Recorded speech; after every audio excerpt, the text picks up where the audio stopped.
Sí, profesor. Sí, profesor. Sí, sí. Ya, estos son sus integrantes, ¿verdad? Correcto, profesor. La señorita Pacheco, Elga Pacheco, Brian Alarcón, Millán, Henry La Rosa, Cristian García y Walter Delgado.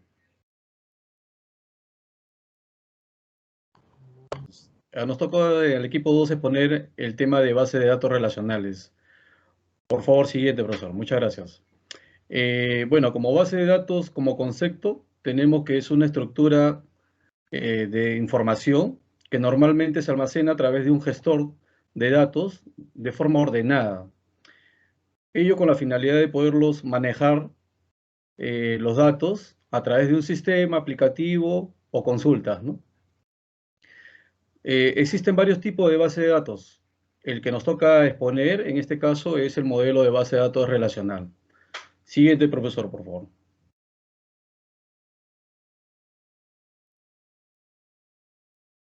Gracias. Como concepto de base de datos relacional, podemos indicar que su estructura está compuesta por tablas que se relacionan entre sí con los datos almacenados. Esta modalidad de trabajo se llama tablas relacionales y por ello el concepto de integridad de los datos y a la vez por su precisión y coherencia en el dato por sí mismo, ¿no? Por lo general, estas tablas que conforman la base de datos están compuestas por filas, columnas y tipos que permiten que se puedan relacionar a través de claves denominadas superclaves, candidatas, primarias y alternativas, ¿no? Las bases de datos relacionales son muy utilizadas cotidianamente en el medio eh, porque permiten trabajar con rapidez, de forma segura y uniforme. Siguiente.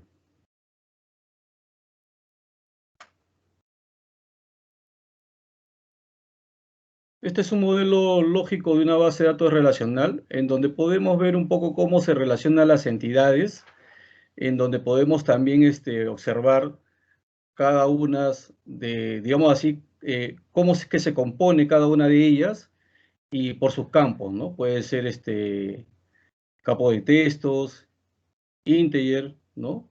O varchar. En este caso, dejo la palabra a mi compañero Henry La Rosa.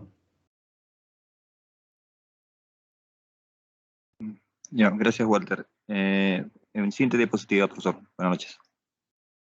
Se va a hablar acerca de las tablas.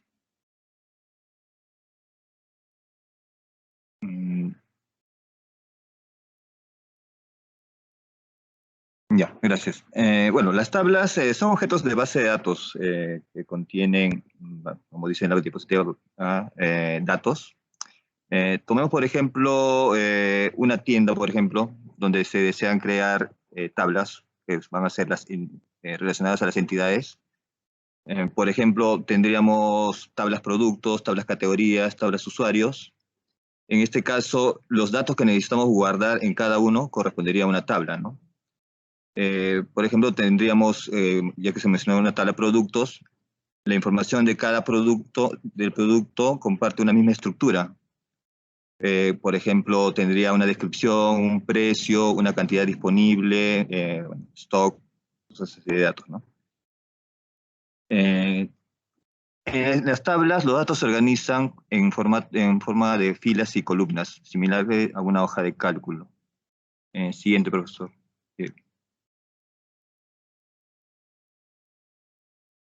Profesor, buenas. Siguiente diapositiva, si pudiera, por favor.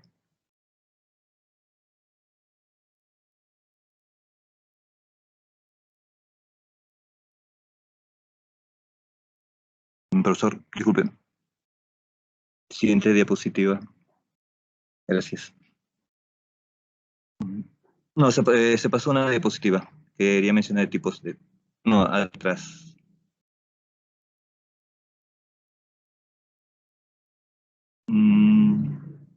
Bueno, no sé si está un...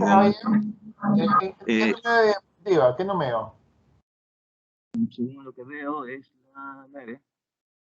¿La 9? Creo que tengo un delay yo, porque se saltea. ¿La 9? Sí, la siguiente sería. Ya. Tipos de tablas. En este caso tenemos dos grupos, en este caso tablas persistentes y tablas temporales. Se pasó la diapositiva.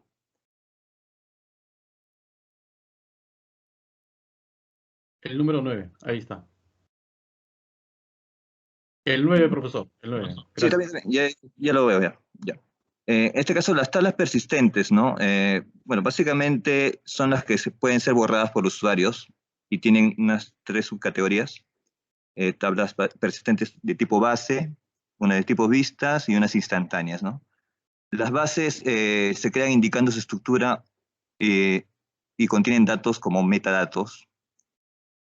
Las vistas son tablas que almacenan una definición de consulta, que son resultado de producir tablas cuyos datos proceden de las bases o de otras vistas. Y las instantáneas, que son vistas creadas de la misma forma en donde se almacenan datos como muestra, ¿no? Solo se modifican su resultado siendo refrescados por el sistema en cada cierto tiempo. Las tablas temporales, bueno, haciendo una mención, son eliminadas automáticamente por el motor de base de datos. También se puede decir, por ejemplo, en SQL, que habilitan la posibilidad de recuperar datos de cualquier punto en el pasado y, bueno, con ciertas funciones como actualizar, eliminar o combinar. La siguiente, bueno, básicamente, ¿qué es una fila, no? Una fila es un conjunto de tipos de información que describen una entidad. Básicamente, la fila es lo que se considera como el registro, ¿no? El registro de la base de datos. Y constituye un conjunto de entidades similares, ¿no? Que son descritas de acuerdo con el criterio definido. Paso al siguiente compañero para continuar la exposición.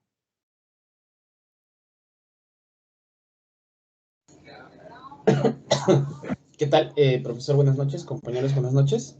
Yo les voy a explicar un poco sobre columnas y tipos, la importancia de los tipos, ¿no? Siguiente diapositiva, por favor. Las columnas básicamente son, bueno, para dar una descripción de las columnas debemos saber qué es la fila, ¿no? Así como lo explicaba mi compañero Henry, que cada fila es considerada como una entidad, que es descrita por las columnas. Es decir, aquí tenemos como una tabla de usuarios y una fila es, digamos, un usuario, ¿no? Y cada columna vendría a ser como una característica o se podría decir atributo del estudiante, ¿no? Como nombre, apellido, digamos, ahí tenemos nivel o salario, ¿no? Siguiente diapositiva, por favor. Aquí en las bases de datos es muy, muy importante, digamos, tipar los datos. ¿Por qué? El por qué es para que tú tengas, digamos, buena performance en tus consultas, en tus vistas, etcétera, ¿no? Por ejemplo, hace una diferencia de que, por ejemplo, en Perú tenemos, nosotros un teléfono celular, ¿no? Que son 9 dígitos. Sería, por ejemplo, un varchar de 9, ¿no? Nosotros no le podríamos poner un varchar de 15 porque ya ocupa un poco más de espacio en la base de datos.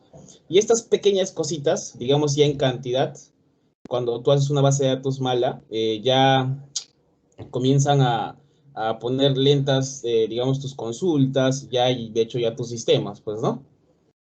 Siguiente diapositiva, por favor. Sí, profesor, ahí voy a continuar yo. Uno de los conceptos básicos del modelo relacional son las claves. Uno de los requisitos que tenemos es que las filas sean distintas. Eso es con respecto al modelo relacional y con las tablas relacionales.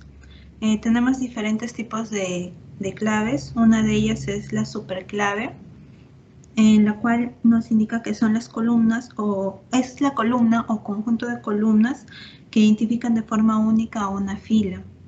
Por ejemplo, ahí tenemos la tabla clientes, donde el DNI vendría a ser una superclave, ya que en todas las filas, si nos damos cuenta, es distinto. Pero si vemos la columna nombre, podemos encontrar varios clientes que se llamen Néstor o Felipe. Entonces, esa columna no podría ser una superclave.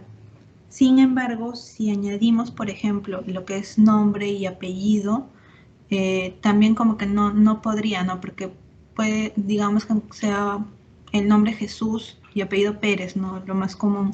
Entonces puede que hayan varios clientes con ese mismo nombre y ese apellido. Pero ¿qué pasa si nosotros juntamos? Porque como indiqué, la superclave puede ser una columna o varias. ¿Qué pasa si juntamos el DNI más el nombre más el apellido? Entonces ahí sí podemos asegurar de que no se repitan esas filas. Entonces ese conjunto de columnas vendría a ser una superclave. También puede ser una superclave el DNI, perdón, el nombre, el apellido y el teléfono. Esos tres también. Estas superclaves que estamos definiendo ahorita con este ejemplo nos va a servir para el siguiente tipo de clave. De la siguiente diapositiva, por favor, profesor, que son las claves candidatas. Profesor, ¿podría pasar a la siguiente diapositiva, por favor? Ahí tenemos las claves candidatas, que son aquellas superclaves, pero que son mínimas, las cuales, si por ejemplo tú le quitas una columna, no debe de quedar una superclave. Por ejemplo, en la primera superclave que yo había definido, que era el DNI, como es única, no se le puede quitar ninguna columna. En ese caso, por defecto, viene a ser una clave candidata. En el segundo caso, si tú le quitas apellidos, el DNI y el nombre sigue siendo una superclave. Entonces ahí, como sigue siendo una superclave, eso no puede ser una clave candidata. Igual pasa con el siguiente. Si le quitas el nombre, el DNI sí es una superclave como tal. Entonces tampoco. Pero en el último caso, si se le quita lo que es el teléfono, entonces solo te quedaría el nombre y el apellido. Y el nombre y el apellido no es una superclave, entonces ahí sí vendría a ser una clave candidata. Eso sería todo, profesor. El siguiente compañero va a responder.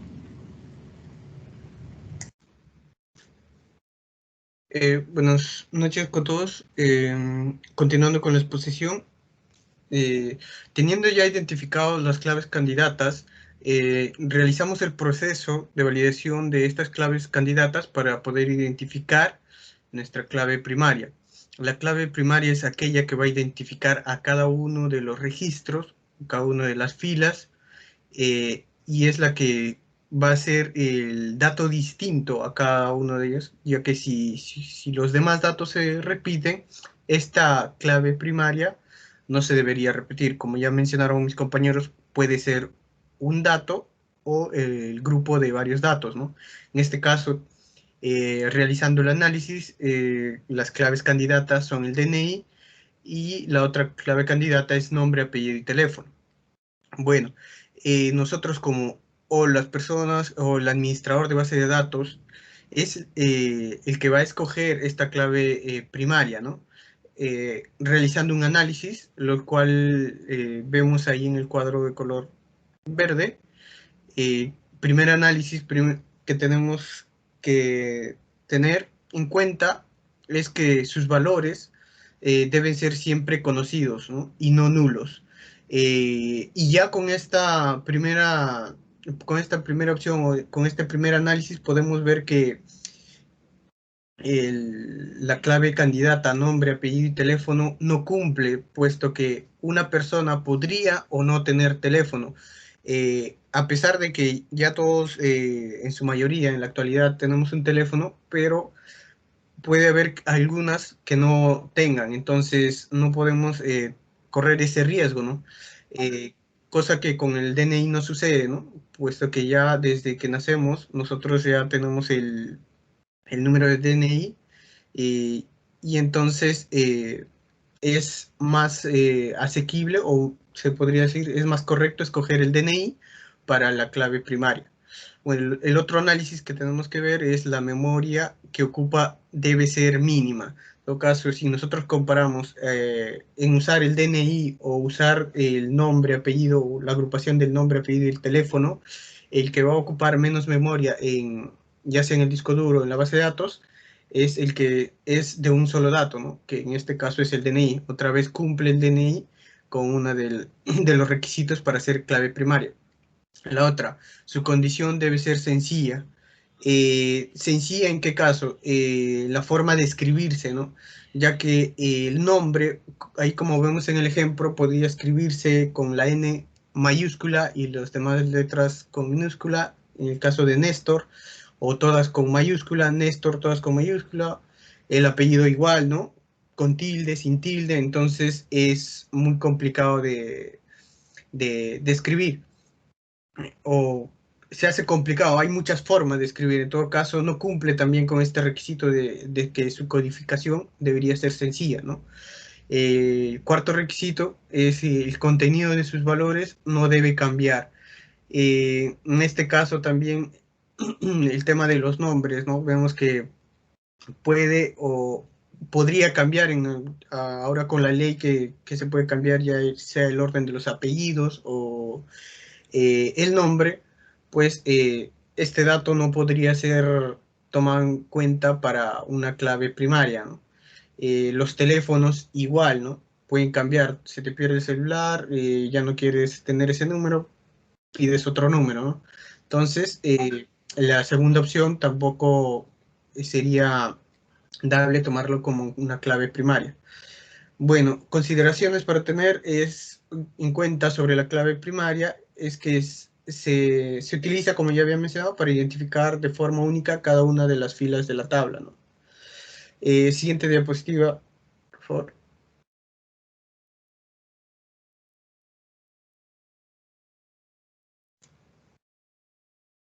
Bueno, y ahora como último tipo de clave tenemos las claves alternativas, ¿no?